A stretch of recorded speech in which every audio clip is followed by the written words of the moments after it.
Good evening, I'm Ryan Bonazzo. Thank you for joining us. Nearly 100 fires continue to burn across the Northwest, including dozens that are still out of control. One of the more problematic fires is getting closer to the Poplar Hill First Nation. It's now just 10 kilometers away. Mitchell Ringos has the latest on the situation. The fire situation continues to pose a challenge across the Northwest, with hot, dry conditions leading to about 15 to 20 new fires every day. Red Lake 65 near Poplar Hill First Nation is of particular concern. It's grown to more than 12,000 hectares and is now just 10 kilometers away from the community. Fire Information Officer Chris Marchand says there was some rain in the far north overnight, but hopes for more help from Mother Nature. Well, certainly, the wind and the weather is paramount in this, and some help from Mother Nature would certainly buy us some time in this regard. It's not a foregone conclusion that this fire is going to enter the community.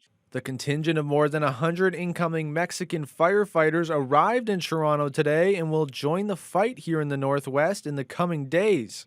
It's still unclear exactly where they'll be deployed, but Marchand is happy for their support. So typically, out-of-province resources are utilized in a sustained action kind of mode. They're often folded into existing fire suppression efforts, fires that are being fought on the landscape. And this allows us to free up our own initial attack resources to be deployed to new fire starts or to more challenging situations around the region. At this time, Ontario hasn't reached out for additional help from other countries besides Mexico. Mitchell Ringos, TBT News. Closer to our city, Thunder Bay Fire Rescue responded to a fire at the Resolute Sawmill on Darrell Avenue yesterday evening. The call came in around 9:45. Crews were met with high heat and smoke emitting from the pellet plant on the property. An overheated piece of machinery is believed to be the cause. Firefighters managed to contain the blaze to that machinery and no injuries were sustained. Cleanup operations are underway in Barrie, Ontario after a devastating tornado ripped through the city, damaging homes and smashing vehicles. For so many, like the homes you can see behind me, they'll be out of their house for many months, and that's a sobering realization, not to mention, of course, losing all of their prized possessions. Residents whose homes were badly damaged are now combing through the ruins. Some are trying to recover any key possessions. Barrie's fire chief says help is being offered to those who have lost their homes. Across Ontario, a sense of normalcy is returning, and the Boys of Summer will be back in Toronto later this month with a capacity of 15,000 fans. Vanessa Lee has more on the COVID-19 situation. Across Ontario, people are getting to enjoy their favorite pastimes for the first time in months. Came up the stairs and we saw each other, hugged. Really missed the theater. In addition to going to the movies, Ontarians are now able to dine indoors, head to the gym, or hit a nightclub. There are still capacity limits and masks are required. We had one of the harshest, longest lockdowns in the entire world. So, seeing it finally open is great to see. The streets are abuzz again. COVID's not gone, but we're moving towards living with it safely. No one will appreciate playing in front of their home fans more than us when that finally happens. The Blue Jays have announced they will return to Toronto July 30th. Ottawa granted the team an exemption that will allow players to cross the border without COVID restrictions. The last time they played at the Rogers Centre was nearly 2 years ago. Baseball seems to, have been one of those symbols of continuity, of return to normalcy. And so I really feel like it's going to be a celebratory moment for the country, for the city. Quebec is the latest province to launch a lottery in hopes of driving up vaccination numbers. Adults who have received 2 doses can register for a shot at the grand prize of $1 million. Those 12 and older can win school bursaries of up to $20,000. What really pushed us to do this last effort is really the presence of the variants. Canada's immunization rate is among the highest in the world, but is starting to slow. Right now, just under half of eligible Canadians are fully vaccinated. Vanessa Lee, CTV News, Montreal.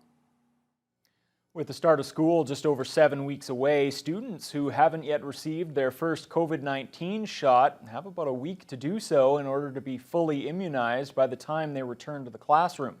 Currently in Ontario, the second dose could be administered no sooner than 4 weeks after the first. It then takes about 2 additional weeks to realize the full efficacy of the vaccines. District Medical Officer of Health, Dr. Janet DeMille, says she'd like all students to be fully immunized by the time school returns in the fall. I would certainly encourage youth and their parents or caregivers to really consider getting both their doses prior to the start of school. I think fundamentally, and it's not just the start of school, but all the sports that we want to be able to resume.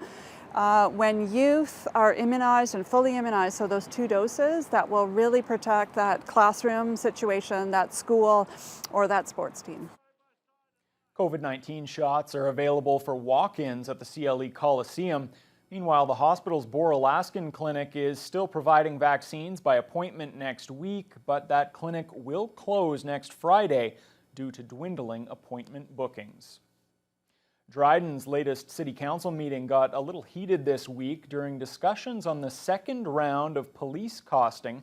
Last year, the city began looking at disbanding its local police service in favor of the OPP, but some argue it's too soon to consider the matter again after the idea was rejected just 2 years ago.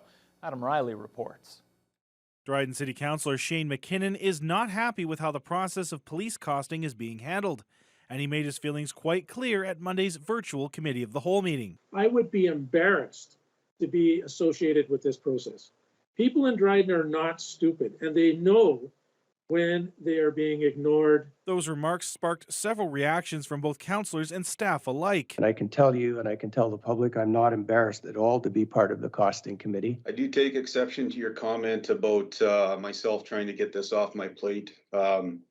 If you truly believe that comment that you made, then you have not been paying attention to the work that myself and staff have been doing. To say that, you know, we're being unfair or being ludicrous or being crazy or anything like that, it is a slam to me. The comments and reactions came following staff reports from both Nesbitt and City Treasurer Stephen Lansdell-Roll. In his report, Lansdell-Roll presented the numbers and how they would affect city finances. If council accepts the OPP proposal, it's a substantial amount of money. It would exhaust a significant amount of the reserves that we have taken time over the past few years to build up. If you were to look at the OPP proposal as an investment opportunity, as treasurer, there's not a product that's available to me that would generate this level of return. But Lansdell-Roll noted the switch would not be a traditional investment, as it will have a human cost as well. In the end, council voted 6-1 in favor of making the final decision on whether or not to go with the OPP or to keep the Dryden Police Service at its regular meeting on July 26th. If the city makes the switch, it will leave Thunder Bay as the last remaining municipal police force in all of northwestern Ontario. Adam Riley, TBT News. Thunder Bay's busy construction season continues. A full slate of road, sidewalk, sewer, water and bridge rehabilitation projects are on the schedule this summer. The city will spend $32 million total to complete multiple projects. Among the more significant work is the reconstruction of the Edward Street Bridge over the Nebing River. That project got underway in May and is expected to be wrapped up in October. Work is also underway on Edward Street near Redwood Avenue on the city's first roundabout. Along with road rehabilitation, the project also includes extensive water main replacement. It's expected that work will continue through the entire construction season. City officials say with these projects and others, traffic disruptions and detours will be required. Drivers, cyclists, and pedestrians are urged to exercise extra caution in construction zones. Work is also underway in Terrace Bay to improve the water and storm sewer system on Kanagami Road once again. The project was initiated as part of a plan to address the effects of climate change on municipal infrastructure. The upgrade started on the upper end of Kanagami Road and a section of Radisson Avenue in 2018. There wasn't enough funding to do all of the work at that time, but earlier this year, Ottawa and the province announced the town would get $1.6 million to finish the project. A contractor was selected in May. Terrace Bay Mayor Jody Davis says so far, things are going well on site. All the temporary supplies to the residents that are affected for water and sewage have been done, and so it's underway, and we expect it to be completed on time and on budget. We're not quite sure. There may be some rock underneath the road that we're not sure, but we have a contingency plan if there's any extra costs regarding that. Davis hopes the work will be finished before winter. Well, there are still plenty of reminders all around us of the lingering global pandemic, but there are some signs that things are going back to normal. One of those is Parks Canada taking up residency at the Waterfront Pavilion in Terrace Bay. The government agency has signed a 20-year lease for office space in the building, which serves as the eastern gateway to the Lake Superior National Marine Conservation Area. The pavilion was part of a $3.2 million waterfront development project that wrapped construction a little over a month ago. Mayor Davis says the building and its amenities are for residents and tourists alike. He adds he's both amazed and happy to see life return to the beach. We're really overwhelmed by the boardwalk and the beauty and the natural surroundings and the way the project's been done. And Parks Canada right now at this time is moving in to their site, and they hope to be in there shortly and to have a couple of little things just like the town has. Even though the project's been turned over and completed the construction, there's lots of little odds and ends that we are doing to bring it up to what we want out of it. Davis says having some of the building occupied will provide a source of income for the municipality. The agreement runs until 2041. However, there are options for 2 5-year extensions. Well, turning to sports now, Corey, a big day for the Canadians at the Open Championship, round 3 today. Yes, it has been. We've gotten a lot of disappointing news as far as Canadians not going to the Olympics and stuff of that nature. But honestly, with the performances that Corey Connors and Mackenzie Hughes have put forth, we're looking very pretty going into the Olympics. I'll have more on that after the break.